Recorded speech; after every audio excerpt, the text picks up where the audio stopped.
बल की conceptual video के बाद एक बार फिर से स्वागत है आप सभी का अध्ययन गैलेक्सी यूट्यूब चैनल पर। इस पार्ट में हम लोग 40 मोस्ट इंपॉर्टेंट क्वेश्चन पर डिस्कस करने वाले हैं, तो कहीं मत जाइए, बने रहिए, अंत तक अवश्य वीडियो को देखें और ये क्वेश्चंस आपके सभी परीक्षाओं के लिए इंपॉर्टेंट हैं। तो चलिए स्टार्ट करते हैं।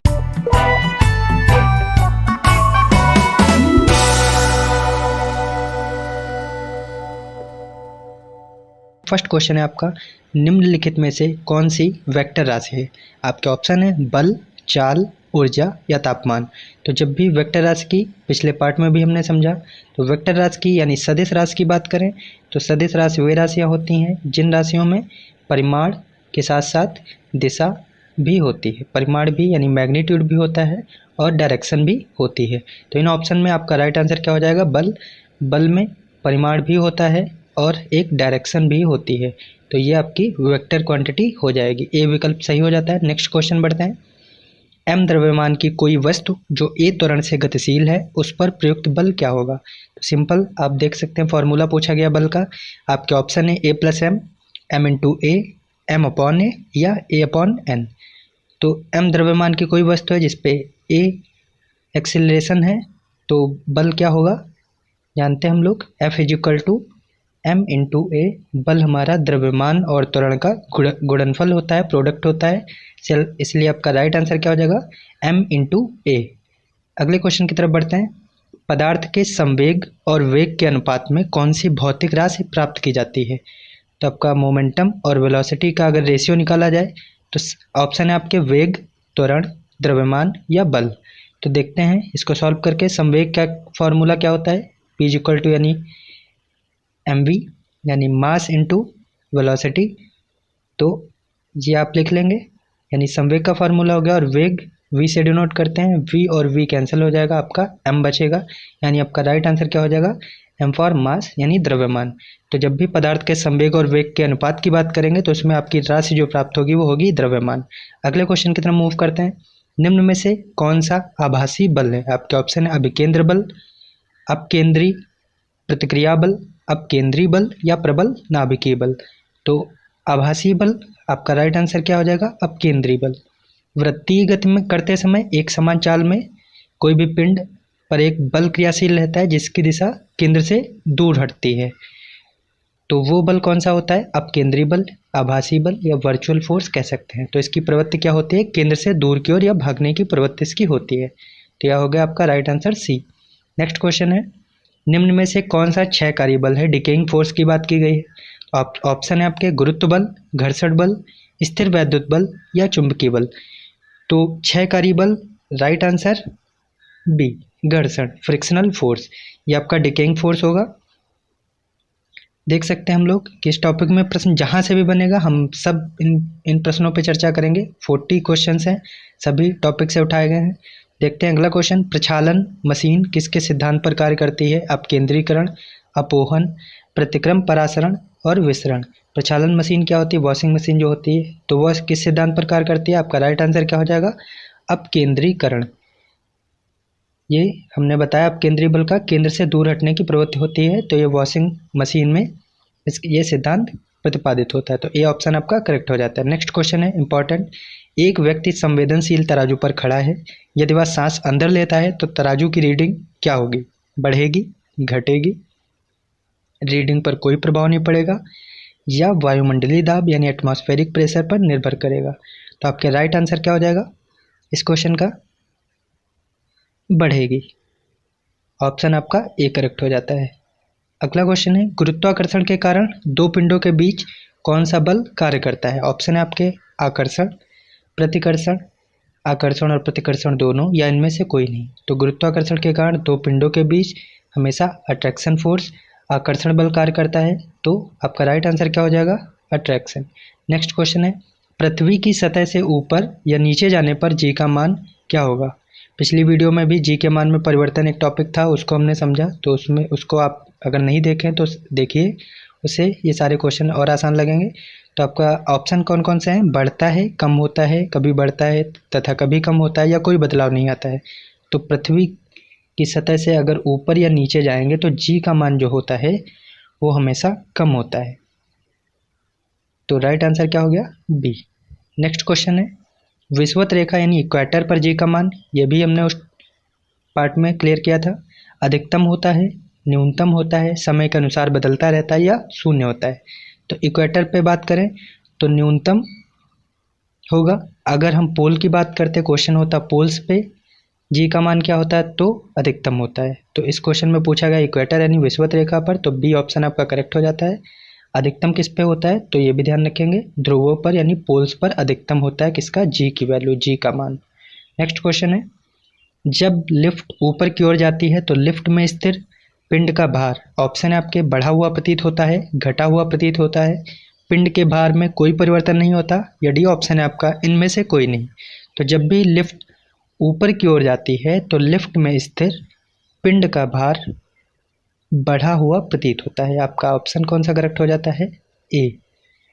जब नीचे आती है लिफ्ट तो भार या घटा हुआ प्रतीत होता है, तो यह भी ध्यान रखेंगे, ऊपर बढ़ेगा तो बढ़ा हुआ प्रतीत होगा। तो राइट आंसर ए हो जाता है।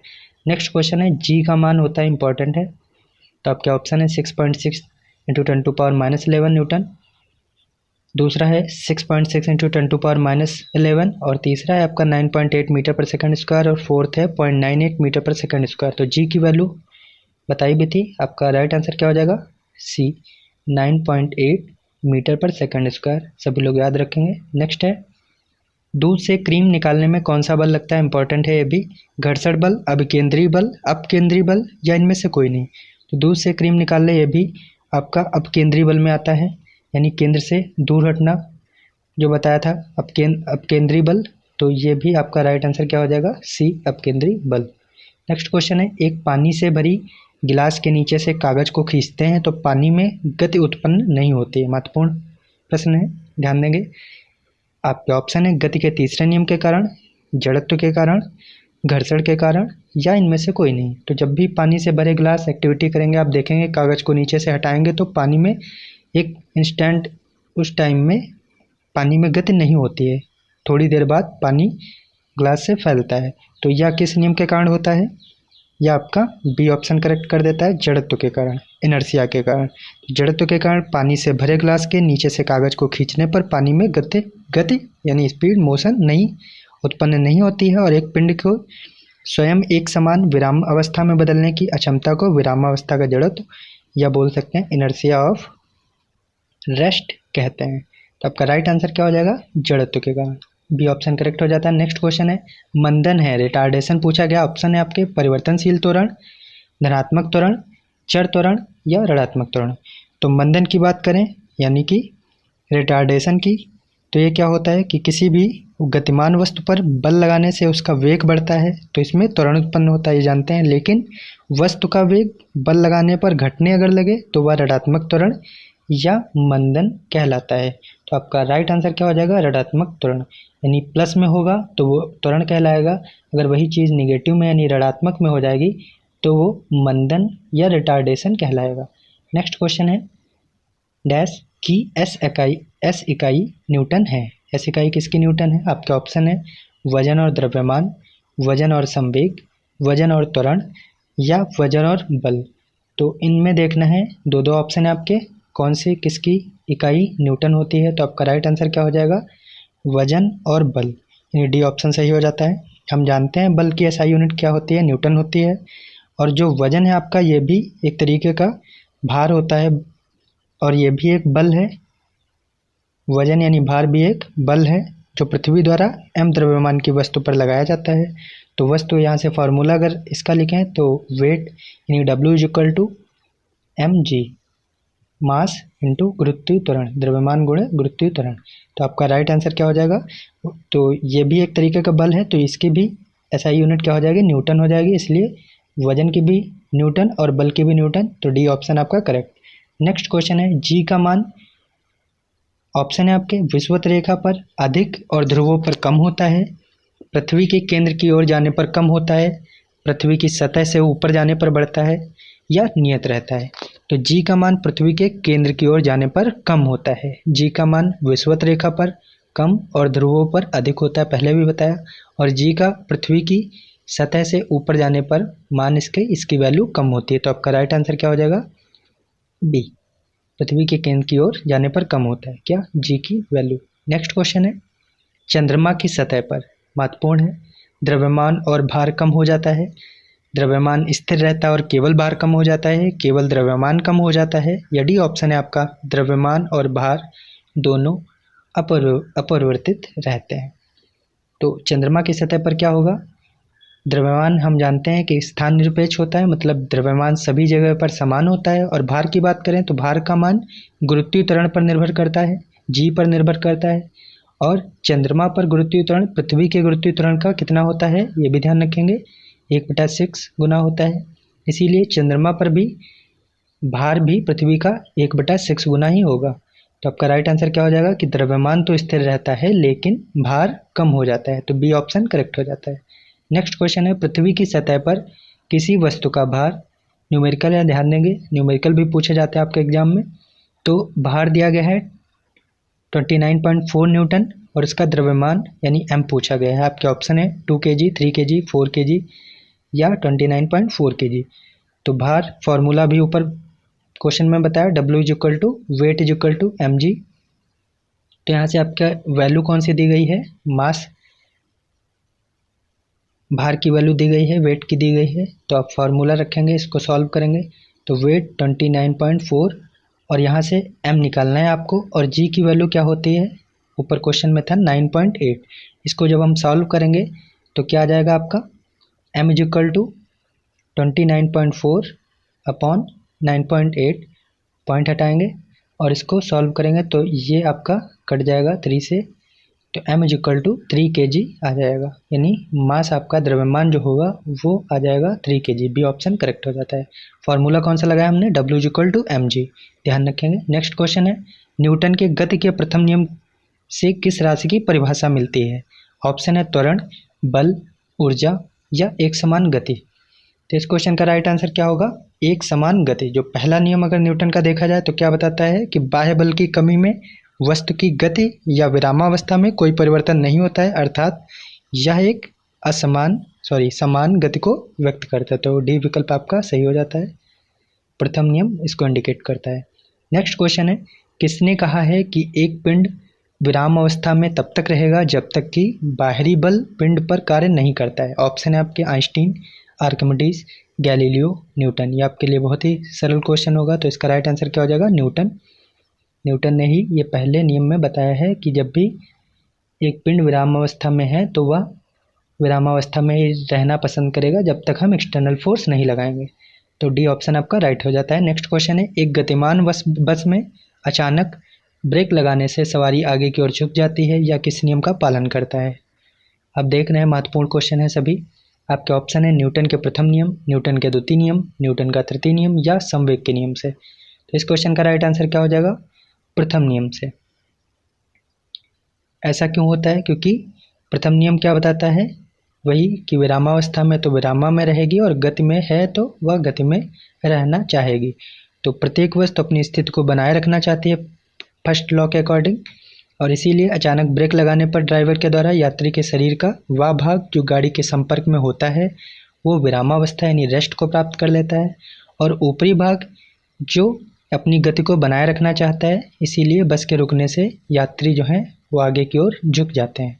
तो आपका राइट आंसर क्या हो गया, ए, न्यूटन के प्रथम नियम से ऐसा होता है। नेक्स्ट क्वेश्चन है, इंपॉर्टेंट है, कालीन से धूल हटाते समय हम इसको अचानक झटका देते हैं अथवा छड़ी से पीटते हैं, इसका कारण क्या है।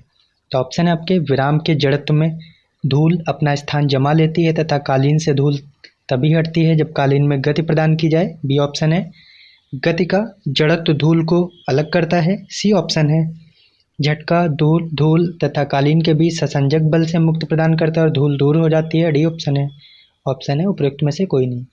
तो इस क्वेश्चन का राइट आंसर क्या होगा, आपका ए विकल्प सही हो जाता है कि विराम के जड़त्व में धूल अपना स्थान जमा लेती है और कालीन से धूल तभी हटती है जब कालीन में गति प्रदान की जाए। जब कालीन पे हम किसी भी डंडे से या छड़ी से पीटते हैं तो वह धूल विरामावस्था से गति में प्रवाहित हो जाती है और वह निकल जाती है। तो ऑप्शन आपका सही हो जाता है ए। अगला क्वेश्चन है आपका, क्रिया एवं प्रतिक्रिया, एक्शन एंड रिएक्शन। ऑप्शन है, दो भिन्न ऑब्जेक्ट्स पर कार्य करती हैं, समान परिमाण रखते हैं, विरुद्ध दिशाएं रखते हैं या सभी सही हैं। तो ये भी इम्पॉर्टेंट है। क्रिया और प्रतिक्रिया की बात की हुई है, तो क्रिया और प्रतिक्रिया विपरीत दिशाएं रखती हैं, यह भी सही है, यानी विरुद्ध दिशाएं रखते हैं। समान परिमाण रखते हैं, मैग्नीट्यूड भी इक्वल होता है, और दो भिन्न ऑब्जेक्ट्स या विषयों पर कार्य करते हैं, ये भी सही है। तो आपकी तीनों चीज़ें सही हो जाती हैं। वे एक ही वस्तु पर क्रिया करते हैं तो परिणामी बल उनका शून्य हो जाता है, इसीलिए ये सभी सही हो जाएंगे। तो आपका राइट आंसर क्या हो जाएगा? डी। नेक्स्ट क्वेश्चन है, स्प्रिंग को अपनी सामान्य लंबाई पर वापस लौटने के लिए लगने वाले बल को कहते हैं। आपके ऑप्शन है विभव बल, गुरुत्व बल, स्प्रिंग बल या प्रत्यानयन बल। तो स्प्रिंग को अपनी सामान्य लंबाई में जब हम स्प्रिंग को खींचते हैं और फिर वह सामान्य लंबाई में वापस लौटता है, तो यह कौन सा बल होता है? इंपॉर्टेंट है क्वेश्चन। यह आपका होता है प्रत्यानयन बल। तो आपका रिस्टोरिंग फोर्स भी इसको बोलते हैं। डी ऑप्शन करेक्ट हो जाएगा, रिस्टोरिंग फोर्स या प्रत्यानयन बल। नेक्स्ट क्वेश्चन है, वॉशिंग मशीन, वही जो प्रक्षालन मशीन थी, तो वॉशिंग मशीन की कार्य प्रणाली निम्नलिखित सिद्धांत पर आधारित है। ऑप्शन है अपकेंद्रण, अपेहन, विलोम परासरण या विसरण। तो इसका भी राइट आंसर क्या हो जाएगा? अपकेंद्रण, क्योंकि वॉशिंग मशीन की जो कार्य प्रणाली है अपकेंद्रण पे इसके सिद्धांत पर आधारित है। कि इसका अगर हम समझें तो जब कोई पिंड किसी भी वृत्तीय मार्ग पर चलता है, जैसे हमने पहले भी बताया था, तो वह एक मार्ग के केंद्र की ओर बल लगाता है। केंद्र की ओर बल लगाने का प्रोसेस क्या होता है? आपका अभिकेंद्री बल, पिछली वीडियो में भी समझा। और देखा जाए यदि न्यूटन के थर्ड लॉ से, तो इस बल का एक प्रतिक्रिया बल जो कि एक परिमाण में अभिकेंद्री बल के बराबर, लेकिन इसकी दिशा के विपरीत होता है। विपरीत होने का मतलब केंद्र से बाहर की ओर होता है, तो अपकेंद्री बल कहलाता है। और यही प्रोसेस होता है आपके वॉशिंग मशीन में, आपके दूध से मक्खन निकालने वाली मशीन में। तो इन सब में क्या होता है? अपकेंद्री बल कार्य करता है या अपकेंद्रण का सिद्धांत लागू होता है। ये विकल्प सही हो जाता है। नेक्स्ट क्वेश्चन है, शून्य में स्वतंत्र रूप से गिरने वाली वस्तुओं की या का आपके ऑप्शन है समान गति होती है, समान वेग होता है, समान त्वरण होता है या समान बल होता है। तो इस क्वेश्चन का राइट आंसर क्या हो जाएगा? सी, समान त्वरण होता है, क्योंकि यह गति गुरुत्वीय त्वरण यानी जी के अधीन होता है, इसीलिए आपका सी विकल्प सही हो जाता है। नेक्स्ट क्वेश्चन है, कोई साइकिल सवार किसी मोड़ में घूमता है, ये भी महत्वपूर्ण क्वेश्चन है। तो वो क्या करेगा? तो वो बाहर की ओर झुकता है, आगे की ओर झुकता है, भीतर की ओर झुकता है या बिल्कुल नहीं झुकता है। तो साइकिल सवार है, किसी मोड़ पे टर्न पे घूमेगा, तो यदि कोई ऐसा करता है तो वह भीतर की ओर झुकता है। आपका राइट आंसर क्या हो जाएगा? सी, अंदर की ओर झुकेगा। ऐसा क्यों होता है? क्योंकि वह एक सेंट्रीपिटल फोर्स वहाँ पे काम कर रहा होता है, अपने भार को संतुलित कर सके और गिरने से बच सके, ऐसा उसको करना पड़ता है। और अब केंद्रीय बल हमने बताया कि केंद्र की ओर इसकी डायरेक्शन यानी दिशा होती है। आगे बढ़ते हैं। नेक्स्ट क्वेश्चन है, इस क्वेश्चन का राइट आंसर क्या हुआ? सी। अगला क्वेश्चन है, यदि किसी गेंद को ऊर्ध्वाधर रूप से फेंका जाए तो गुरुत्व त्वरण क्या होगा? आपके ऑप्शन है गेंद की गति की विपरीत दिशा में होगा, गेंद की गति की दिशा में होगा, जैसे जैसे गेंद नीचे आती है तो त्वरण में वृद्धि होती है, या डी ऑप्शन है आपका उच्चतम बिंदु पर शून्य हो जाता है। तो इस क्वेश्चन का राइट आंसर क्या होगा? गुरुत्वीय त्वरण सदैव पृथ्वी की केंद्र की ओर लगने वाला बल होता है, इसलिए ऑप्शन आपका कौन सा हो जाएगा? A option. गुरुत्वीय त्वरण सदैव पृथ्वी के केंद्र की ओर लगने वाला बल होता है, इसलिए गेंद की गति की विपरीत दिशा में होगा गुरुत्वीय त्वरण आपका। तो नेक्स्ट क्वेश्चन है आपका, 2 किलोग्राम तथा 4 किलोग्राम के दो पिंड क्रमशः P और Q हैं। 100 मीटर की ऊंचाई से यह पिंड एक साथ गिराए जाते हैं। आपके ऑप्शन है धरातल पर Q से पहले पहुंचेगा P, धरातल पर P से पहले पहुंचेगा कौन सा? Q। P और Q दोनों एक साथ पृथ्वी पर पहुंचेंगे या इनमें से कोई नहीं। तो एक पिंड आपका यानी P 2 किलोग्राम का है, एक है 4 किलोग्राम का, और कितनी ऊंचाई से? 100 मीटर की ऊंचाई से फेंका जाता है, गिराया जाता है। तो आपका राइट आंसर क्या हो जाएगा? ए और बी, यानी P और Q दोनों एक साथ पृथ्वी पर पहुंचेंगे। सी ऑप्शन सही हो जाएगा। तो ये ध्यान रखेंगे यहाँ से।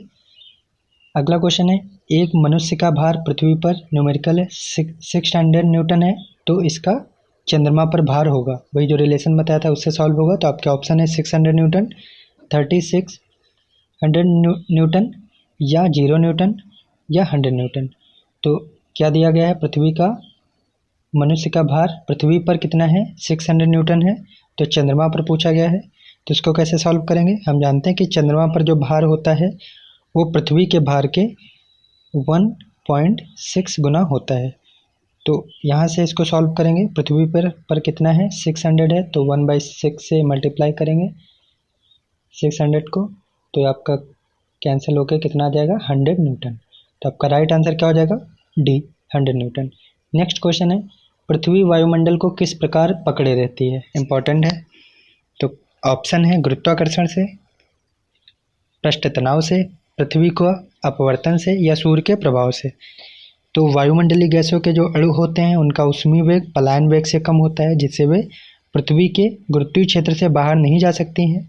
अगर हम पलायन वेग की बात करें तो ये क्या होता है, तो पलायन वेग एक गुरुत्वाकर्षण सीमा से निकलकर एक ऐसी सीमा होती है जहाँ पर गुरुत्वाकर्षण बल कार्य नहीं कर पाता है, उस सीमा को हम पलायन वेग कहते हैं। और इसका फॉर्मूला क्या होता है, यह किस पे डिपेंड करता है, यह पृथ्वी की रेडियस पे डिपेंड करता है, और यह पृथ्वी के गुरुत्वीय त्वरण पर डिपेंड करता है। तो इसका फार्मूला भी, यानी पलायन वेग का फार्मूला क्या होता है, √2gr, ये भी ध्यान रखेंगे। तो इसका ऑप्शन कौन सा करेक्ट हो जाता है, ए, यानी गुरुत्वाकर्षण से। तो पृथ्वी वायुमंडल को किस प्रकार पकड़े रहती है, गुरुत्वाकर्षण से। तो राइट आंसर का हो गया ए। नेक्स्ट क्वेश्चन है, एक बल 0.5 kg के पिंड में 10 मीटर प्रति सेकंड स्क्वायर का त्वरण उत्पन्न कर रहा है, तो बल का मान होगा। यहाँ पे फोर्स पूछा गया है, क्या होगा, तो न्यूटन का दूसरा नियम अगर हम याद करें तो क्या होता है, वहाँ से फॉर्मूला क्या मिलता था, F=ma। इसमें वैल्यू पुट करेंगे, m आपका द्रव्यमान है 0.5 और आपका त्वरण है 10 मीटर पर सेकंड स्क्वायर। इसको सॉल्व किया तो कितना आ गया आपका, 5 न्यूटन। तो बी, ए ऑप्शन आपका करेक्ट हो जाता है। नेक्स्ट क्वेश्चन है, निम्नलिखित में से किन पुस्तकों का संबंध गैलीलियो गैलीली से है। ऑप्शन है the little balance, story messenger, letters on the sun spot, या उपरोक्त सभी। तो ये तीनों बुक्स गैलीलियो गैलीली की हैं, यानी the little balance, story messenger और letters on the sun spot. तो आपका राइट आंसर क्या हो जाएगा, डी, ये सभी बुक्स उन्हीं के हैं। नेक्स्ट क्वेश्चन है, निम्नलिखित में से कौन सा न्यूटन के द्वितीय नियम का उदाहरण है। ऑप्शन है आपके, किसी मोटर गाड़ी में यात्रा करते समय ब्रेक लगाने पर शरीर का आगे की ओर चला जाना। बी ऑप्शन है, किसी तीव्र गति की कैरम की गोटी या स्ट्राइकर से टकराकर ढेरी के सबसे नीचे वाली गोटी को ही ढेरी से बाहर निकालना। और सी ऑप्शन है, क्रिकेट के खेल में कैच लपकने के लिए क्षेत्र रक्षक यानी फील्डर का गेंद के साथ अपने हाथों को धीरे धीरे पीछे की ओर खींचना। यह डी ऑप्शन करेक्ट है, उपरोक्त सभी। तो अगर देखा जाए कौन सा नियम पूछा गया, सेकंड लॉ, न्यूटन का द्वितीय नियम। ऑप्शन ए और ऑप्शन बी न्यूटन के प्रथम नियम का पालन करता है, यानी जो पहला है आपका ऑप्शन, और दूसरा जो ऑप्शन है ये प्रथम नियम का पालन करता है, जिसे हम जड़त्व का नियम भी कहते हैं। इसलिए ए और बी आपका गलत हो जाएगा। अगर हम तीसरा विकल्प देखें, क्रिकेट में खेल में कैच लपकने के लिए क्षेत्ररक्षक गेंद के साथ अपने हाथों को धीरे धीरे पीछे करता है, तो ये विकल्प आपका सही हो जाएगा, क्योंकि ये न्यूटन के सेकंड लॉ पर आधारित है। तो ऐसा इसलिए करता है क्योंकि गेंद के वेग को शून्य करने में अधिक समय उसको मिल जाता है। इस प्रकार गेंद का जो संवेग परिवर्तन की दर होती है वो कम हो जाती है, जिससे तेज गति से आ रही गेंद का प्रभाव दर कम पड़ता है और उसको चोट नहीं लगती है। तो सेकंड लॉ कौन सा सही हो जाएगा, सी पर आधारित है, इसलिए सी आपका राइट आंसर हो जाएगा। बाकी ए और बी ऑप्शन आपका पहले नियम पर आधारित था। नेक्स्ट क्वेश्चन है, संवेग के संदर्भ में निम्नलिखित कथनों पर विचार कीजिए। ऑप्शन है आपके, वस्तु का संवेग उसके द्रव्यमान और वेग का गुणनफल होता है तथा इसकी दिशा वही होती है जो वस्तु के वेग की होती है। बी ऑप्शन है, दो वस्तुओं का कुल संवेग टकराने की प्रक्रिया में अपरिवर्तनीय या संरक्षित रहता है। सी ऑप्शन है, ए और बी दोनों या उपरोक्त सभी। तो इसका राइट आंसर क्या हो जाएगा, दोनों सही हो जाएंगे, क्योंकि वस्तु का संवेग और द्रव्यमान वेग का गुणनफल होता है, यानी P=mv, जो फॉर्मूला बताया था। तो वेग और द्रव्यमान का गुणनफल है और इसकी दिशा वही होती है जो वस्तु के वेग की होती है। यस। एंड सेकंड है आपका पॉइंट, दो वस्तुओं के संवेग का योग टकराने के पहले और टकराने के बाद बराबर रहता है, जबकि उन पर कोई असंतुलित बल कार्य ना कर रहा हो। तो इस संवेग संरक्षण यानी लॉ ऑफ मोमेंटम कंजर्वेशन भी कहते हैं। तो ये दोनों विकल्प सही हो जाते हैं, इसलिए बी सी विकल्प आपका उपरोक्त दोनों सही हो जाता है। नेक्स्ट क्वेश्चन है, निम्नलिखित कथनों पर विचार कीजिए। कौन से कथन है, देखिए ऑप्शन है आपका, वस्तु द्वारा अपनी गति की अवस्था में परिवर्तन का प्रतिरोध करने की प्रवृत्ति को घर्षण कहते हैं। बी ऑप्शन है, घर्षण बल सदैव वस्तु की गति का प्रतिरोध करता है। सी ऑप्शन है, सभी वस्तुओं का जड़त्व समान होता है। या डी है, उपरोक्त सभी। तो इस क्वेश्चन का राइट आंसर क्या हो जाएगा, बी, यानी घर्षण बल सदैव वस्तु की गति का विरोध करता है, क्योंकि ए ऑप्शन आपका इसलिए गलत है। वस्तु द्वारा गति की अवस्था में परिवर्तन का प्रतिरोध करने की प्रवृत्ति को घर्षण नहीं जड़त्व कहते हैं, इनर्शिया कहते हैं, इसलिए ये गलत हो गया। सभी वस्तुओं का जड़त्व समान होता है, ये भी गलत है, क्योंकि भारी वस्तुओं का जड़त्व अधिक होता है, तो बी विकल्प आपका सही हो जाएगा। नेक्स्ट क्वेश्चन है, जब किसी पिंड को द्रव्य में डुबाया जाता है तो उस पर कौन सा बल कार्यरत होता है? ऑप्शन है आपके उत्क्षेप, भार, द्रव्यमान या ए और बी दोनों। तो पिंड को द्रव में यानी लिक्विड में डुबोया जा रहा है, जल में डुबोया जा रहा है, तो उस पर बल कार्य करेंगे आपके उत्क्षेप भी करेगा, उत्क्षेप को उत्प्लावन बल भी बोलते हैं, उत्प्लावन बल, और आपका भार भी काम करेगा। तो आपका राइट आंसर क्या हो जाएगा? ए और बी दोनों, यानी डी विकल्प सही हो जाता है। नेक्स्ट क्वेश्चन है, उस बल का नाम बताएं जिसके परिणाम स्वरूप दो परस्पर प्रभावी वस्तुओं के बीच प्रत्यक्ष भौतिक संपर्क होता है। ऑप्शन है संपर्क बल, पेशीय बल, यांत्रिक बल या घर्षण बल। तो प्रत्यक्ष रूप से भौतिक संपर्क होता है, तो ये आपका राइट आंसर कर देगा संपर्क बल। दो परस्पर प्रभावी अर्थात एक दूसरे के संपर्क में आने वाली वस्तुओं के बीच कार्यरत बल को ही संपर्क बल या कॉन्टैक्ट फोर्स भी कहते हैं। तो ये ऑप्शन आपका करेक्ट हो जाता है। नेक्स्ट है और लास्ट है, पिंड का भार शून्य नहीं होगा। आपके ऑप्शन है पृथ्वी के केंद्र पर, स्वतंत्र गिरने के दौरान, या सी ऑप्शन है आपका अंतर्ग्रहिक अंतरिक्ष में किसी घर्षणहीन सतह पर। तो इस क्वेश्चन का राइट आंसर क्या होगा? किसी घर्षणहीन सतह पर। तो किसी घर्षणहीन सतह पर किसी पिंड का भार शून्य नहीं होता है, ध्यान रखेंगे, क्योंकि पिंड के भार पर उसके घर्षण का कोई फर्क ही नहीं पड़ता है। तो आपका राइट आंसर कौन सा हो गया? डी, इस पर शून्य नहीं होगा। तो दोस्तों, उम्मीद है आप लोगों को बहुत कुछ सीखने को मिला होगा। अगर यह वीडियो आपके लिए थोड़ी सी भी नॉलेजेबल रही तो वीडियो को लाइक ज़रूर करें and also share with your friends. Thank you guys.